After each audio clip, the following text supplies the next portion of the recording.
آب از چشمه شهر. چرا؟ چون این فرمان میراند، نه آن مردم بیگناه. آن زنان را من هنوزم دوستشان می‌دارم، اگر امروز هم آنان را ببینم دستانشان را خواهم بوسید. ولی خردشان را این موریان جویده بود.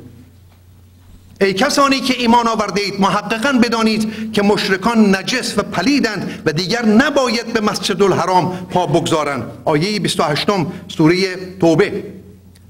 هر کجا مشرکین را یافتید بکشید و از شهرهایشان آواره سازید.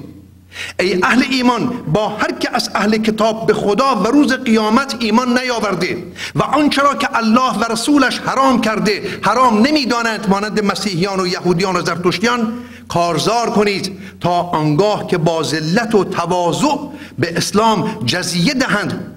اینها به کیش کافران پیشین مشابه هستند.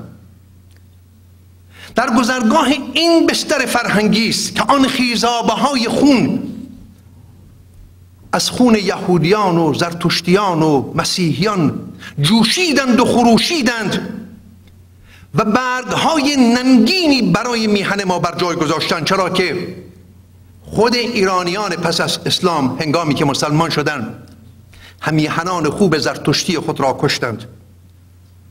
بیش از 15 میلیون انسان ایرانی زرتشتی به دست انسان ایرانی مسلمان دست کم از زمان صفویه تا به امروز کشته شدند.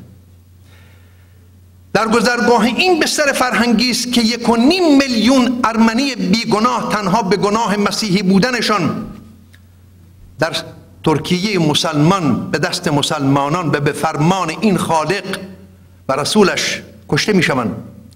و باز در گذرگاه همین بستر فرهنگی است که در آن سرزمین زیبا، در آن خاک نجیب که ایرانش می نامیم، در میان سالهای 1314 تا 17 750,000 تن آشوری همتباران خوب من تنها به گناه مسیحی بودنشان به دست مسلمانان کشته شدند.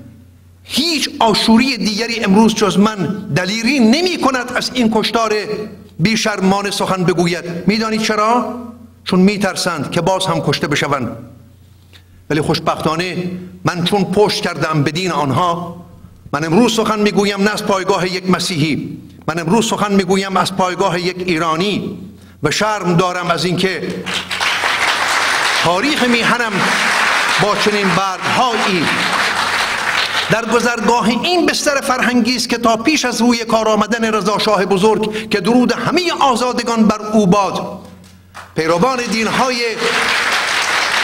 یهودیان و زرتشتیان و مسیحیان که اهل ذمه نامیده می شدند می بایست تکه پارچه های زرد رنگی که قیار نامیده می شد بر پس و پیش جامعه خود در کنار شانه می دوختند تا مبادا در گذرگاه های همگانی تن مسلمانی در برخورد با تن آنان نجس شود. اهل ذمه، زرتشتیان، یهودیان و مسیحیان، همیهنان خوب ما در اون سرزمین نجیب در روزهای بارانی نمی بایست از خانه هاشان بیرون می شدن تا پیش از روی کار آمدن رضا شاه بزرگ، چرا که زمین را نجس می کردند. بارانی که بر تنشان می خورد به زمین می رسید و زمین نجس می شد. اهل ذمه در گذرگاه های همگانی نمی بایست سوار بر اسب می شدن، می بایست سوار بر الاغ می شدن. اگر بر الاغ هم سوار می شدند، به گفته ملا محمد باقر مجلسی، هنگامی که با یک مسلمان روبرو می شدند می بایست از الاغ پیاده می شدند.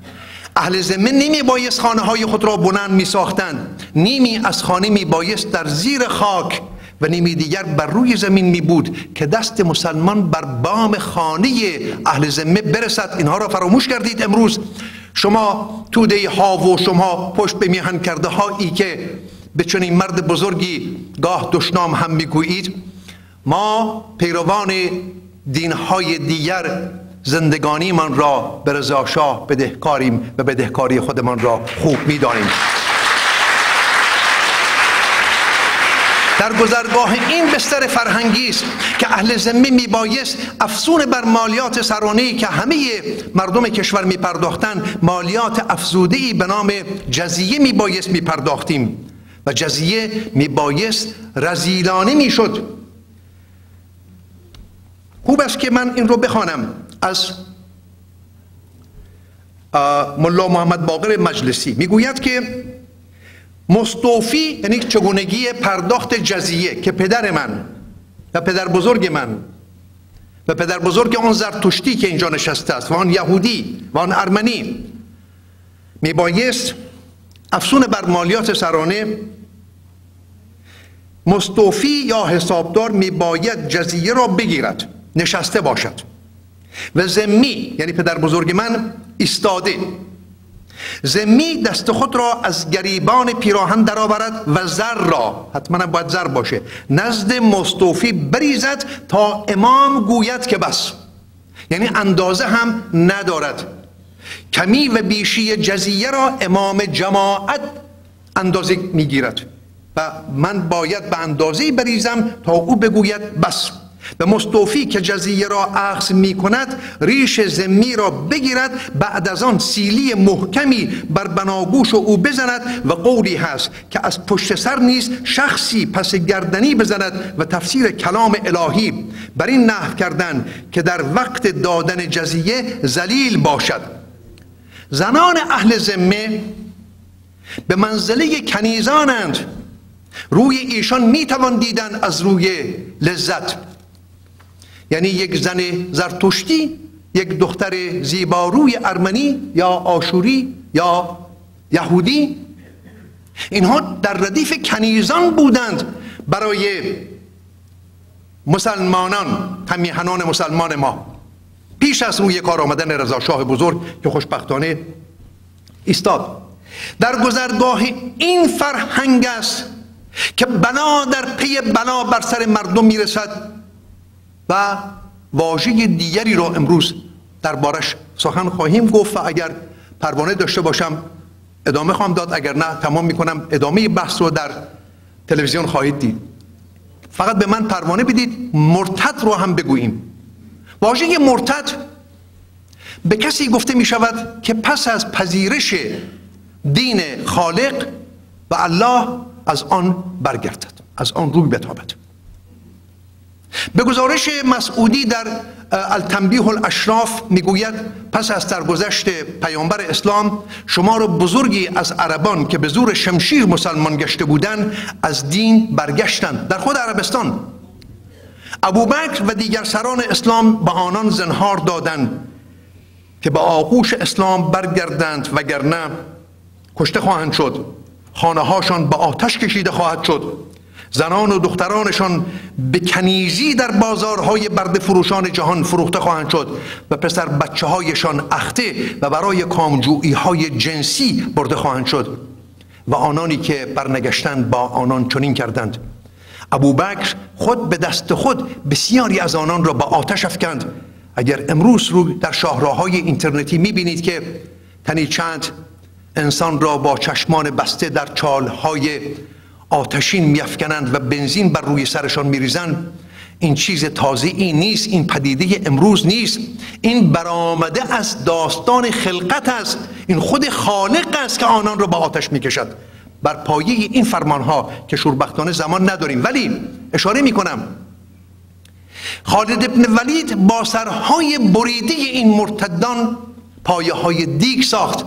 همان پتیاری روان سوخته ای که سوگند یاد کرده بود که با خون ایرانیان آسیاب های خون به راه بیندازد و چنین کرد. اون نخستین کس بود که به سوگند خود پایبند بود و با خون ایرانیان یعنی به اندازه ایرانی سر برید که خونشان جریان پیدا کرد در آسیابی و آسیاب به گردش درآمد و او گندم آرد کرد و نان پخت و خورد و پس از او یزید ابن محلب این کار کرد، قتیبه ابن مسلم باهلی این کار کرد، حجاج ابن یوسف این کار کرد و برگی بر پی برگ دیگر به ننگ آلوده شد با خون ایرانیان. آری در گذرگاه این بستر فرهنگی است که در 2 سده گذشته، البته کمتر از 2 سده، آن روزگار تلخ و بدهنجاری که بر سر همیهنان خوب بابی و بهایی ما آمد همه پدیده از این گذرگاه فرهنگی است. شما روشنفکران دانش آموخته ولی اسلام نیاموخته.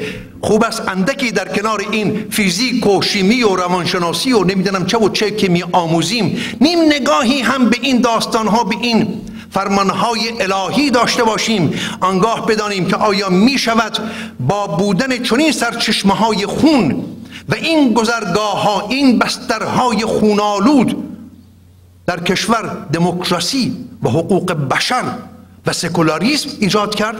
من ادامه این سخن رو در برنامه‌های تلویزیونی خواهم گفت و از روز 15 سپتامبر در برنامه تلویزیون ایتو خواهم بود، همه روزه از ساعت 10 تا 12 به زمان کالیفرنیا. همه این برنامه‌ها رو در اونجا نشان خواهم داد با پروانه کارگزاران و ادامه این سخن رو که شاید 1-2 ساعت دیگر هم خواهد بود من ادامه خواهم داد. با سپاس از همه شما.